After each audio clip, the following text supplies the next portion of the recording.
Hi guys, welcome back to my channel Super Smart. So இன்னைக்கு இந்த வீடியோல நம்ம ஜெனரல் தமிழ் தான் வந்து பார்த்துட்டு வரோம். So ஜெனரல் தமிழோட ஃப்ரீ வீடியோ கிளாसेस. So இது வந்து கிளாஸ் 24. So இதுல வந்து இலக்கண குறிப்போட பார்ட் 5 வீடியோ நம்ம பார்க்க போறோம். ஆல்ரெடி இலக்கண குறிப்புல இருந்து 4 பார்ட் வீடியோ பார்த்திருக்கோம்.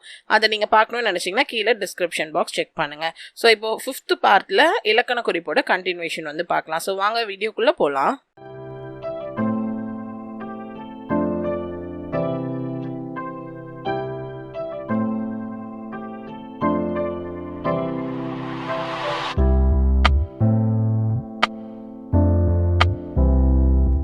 ஸோ நம்ம போன பார்ட் வரைக்கும் என்ன பார்த்துருந்தோம்னு பார்த்தீங்கன்னா அளப்படை வரைக்கும் பார்த்துருந்தோம். ஸோ சொல்லிசை அடப்படை, இயற்கை அளப்படை, செய்யுளிசை அடப்படை, அப்புறம் வந்து இன்னிசை அளப்படை அப்படின்னு சொல்லிட்டு எல்லா அளப்படையோட பார்த்து முடிச்சோம். ஸோ இப்போ இந்த வீடியோவில் ஃபர்ஸ்ட் நம்ம என்ன இலக்கண குறிப்பு பார்க்க போறோம்னு பார்த்தீங்கன்னா இரு பெயருட்டு பண்பு தொகை. ஸோ பண்பை குறிக்கிறது தான் என்னன்னு சொன்னோம், பண்பு தொகைன்னு சொன்னோம்.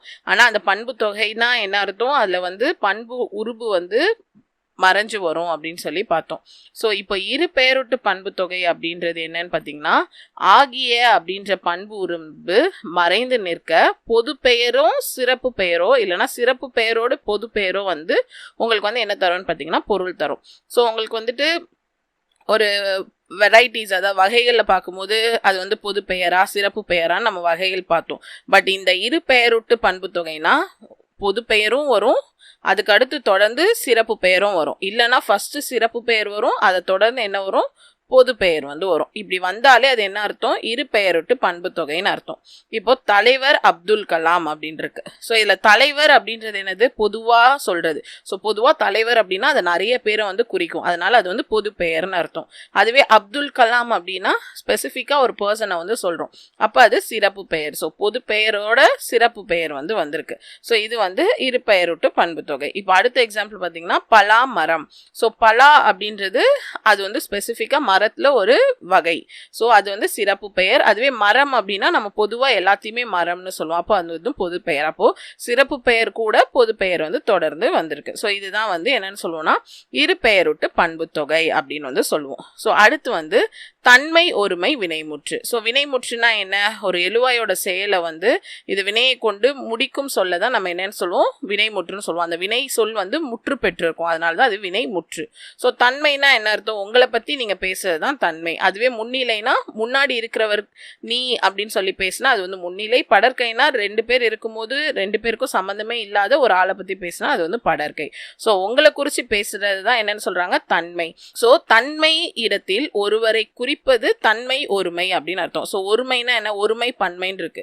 ஸோ சிங்குலர், ஒருமைனா சிங்குலர். ஸோ தன்னை குறித்து சிங்குலர்ல சொல்ற ஒரு காரியத்தை தான் என்னன்னு சொல்றாங்க, அவங்க வந்து தன்மை ஒருமைன்னு சொல்றாங்க. ஸோ இந்த மாதிரி தன்மை ஒருமையில வினைமுற்றோட அது வந்துச்சுன்னா அதுதான் என்னன்னு சொல்றாங்க, தன்மை ஒருமை வினைமுற்றுன்னு சொல்றாங்க. ஸோ இதோட விகுதி எப்படி இருக்கும்னு சொல்றாங்கன்னா அன் என் ஏன் அப்படின்னு சொல்லி வரும் மோஸ்ட்லி. ஆனா எந்த விகுதி வந்து வரும்னு பாத்தீங்கன்னா ஏன் அப்படின்ற விகுதி தான் வந்துட்டு வரும். ஸோ எக்ஸாம்பிள் பார்க்கலாம், நான் பேசினேன். ஸோ இந்த நான் அப்படின்றது தன்மை, என்ன குறிச்சு நான் சொல்றேன், அதனால அது வந்து தன்மை. பேசினேன் அப்படின்றதே ஒரு வினை சொல். வினைனா என்னது, பேசுறது வந்து ஒரு வினை, ஒரு ஆக்ஷன் வேர்ப். ஸோ அது அவர் என்ன சொல்றாரு, பேசினேன், நான் பேசினேன் அப்படின்னு சொல்றாங்க. இந்த நேன்ல லாஸ்டா விகுதி என்ன இருக்கு, ஏன் அப்படின்னு இருக்கு. ஸோ நேன்னா என்ன அர்த்தம், இன்னு பிளஸ் ஏ தான் வந்து நே. ஸோ நேக்கு அப்புறம் என்ன இருக்கு, இன்னு வந்து இருக்கு. அப்போ ஏன் அப்படின்னு சொல்லிட்டு அந்த விகுதி வந்து வருது. ஸோ இந்த மாதிரி விகுதி வந்துச்சுன்னா அதை என்னன்னு சொல்றாங்க, தன்மை ஒருமை வினைமுற்று அப்படின்னு சொல்றாங்க. ஸோ தன்மை இடத்துல ஒருவரை குறிப்பிட்டு சொல்வது தன்மை ஒருமை, அது வந்து ஒரு வினைமுற்றோட முடியும் போது அது தன்மை ஒருமை வினைமுற்று. ஸோ இதோட அடுத்த டைப் தான் என்னன்னு பாத்தீங்கன்னா தன்மை பன்மை வினைமுற்று. ஸோ ஒருவரை குறிச்சு நம்ம சொல்லும் போது அது வந்து ஒருமையா இருந்துச்சு. இப்போ தன்மையிலேயே வந்துட்டு பலரை குறிச்சு நீங்க பேசுனீங்கன்னா அது தன்மை பன்மையா இருக்கும். ஸோ தன்மை பன்மை வினைமுற்றோட விகுதிலாம் என்னன்னு பாத்தீங்கன்னா அம், ஆம், எம், ஏம், ஓம். ஸோ இம்ல வந்து வருது, அங்கெல்லாம் வந்து இன் விகுதியில வந்துச்சு, இது வந்து இம் விகுதியில வந்து வருது. ஸோ எக்ஸாம்பிள் பார்த்தீங்கன்னா நாம் படித்தோம் அப்படின்னு இருக்கு. ஸோ இந்த நாம்ல யார் இருக்கா, பேசுற அவங்களும் இருக்காங்க, கூட இன்னொரு ஆட்களும் இருக்காங்க. அப்போ படித்தோம், தோம்னா எல்லாரும் சேர்ந்து படிச்சோம் அப்படின்னு சொல்றாங்க. ஸோ இந்த தோம்ல என்ன இருக்கு, ஓம் அப்படின்ற விகுதி வந்து இருக்கு. ஸோ இப்படி இருந்துச்சுன்னா அது என்னன்னு சொல்றாங்க, தன்மை பன்மை வினைமுற்று அப்படின்னு சொல்றாங்க.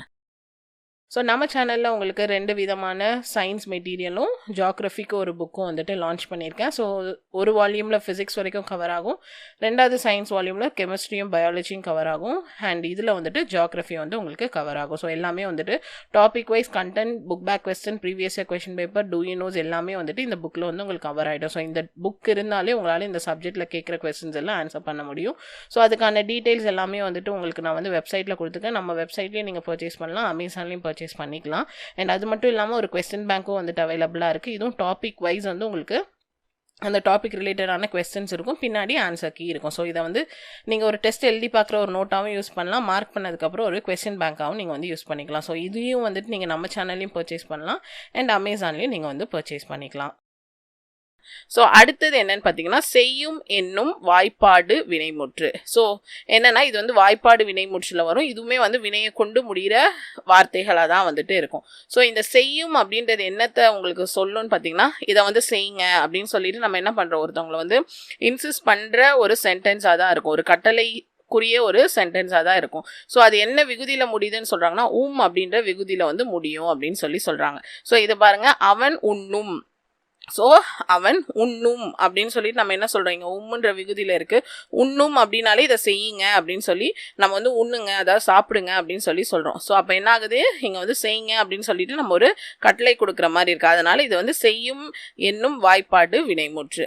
அதுவே செய்யின் என்னும் வாய்ப்பாடு வினைமுற்றினா, செய்யின் அப்படின்றத போன்று நம்ம என்ன பண்ணணும், அது வந்து தொனிக்கிற மாதிரி இருக்கும். இப்போது மழை பெய்யின் குளம் நிறையும் அப்படின்னு சொல்லி இருக்கா. ஸோ பெய்யின் இன் அப்படின்னு வருது, அதுவே செய்யும்னா அப்படின்னு சொல்லி வருது.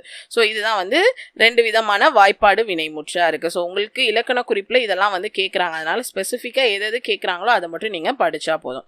ஸோ அடுத்து இந்த வீடியோவோட லாஸ்ட் இலக்கண குறிப்பு என்னன்னு பார்த்தீங்கன்னா, முற்றெச்சம். ஸோ முற்றெச்சம் அப்படின்றது என்ன, ஒரு வினைமுற்று வரும், அது வந்து இன்னொரு வினைமுற்றை கொண்டு முடியும். அதாவது 2 வினைமுற்று தொடர்ந்து வந்து வர மாதிரி இருக்கும். பட் அந்த வினைமுற்று சொல் வந்து வினைமுற்று பொருளை தராம அது என்ன பண்ணும்னா, வினை அச்சத்தோட பொருளை வந்து தரும். ஸோ இப்போ 2 வினைமுற்று வருது, அதுல ஒரு வினைமுற்று என்ன ஆகுனா வினைமுற்றோட பொருளை தராம வினை எச்சத்தோட பொருளை வந்து தரும். ஸோ அதை தான் என்னன்னு சொல்றாங்கன்னா, முற்றெச்சம் அப்படின்னு வந்து சொல்றாங்க. ஸோ இந்த சொல்லை வந்து நீங்க தனித்து பார்க்கும்போது அது வினைமுற்றா தெரியும், ஆனா அந்த 2 சொல்லி நீங்க சேர்த்து பார்க்கும்போது அது என்னவா இருக்கும்னு பார்த்தீங்கன்னா, வினையச்ச சொல்லா வந்து இருக்கும்.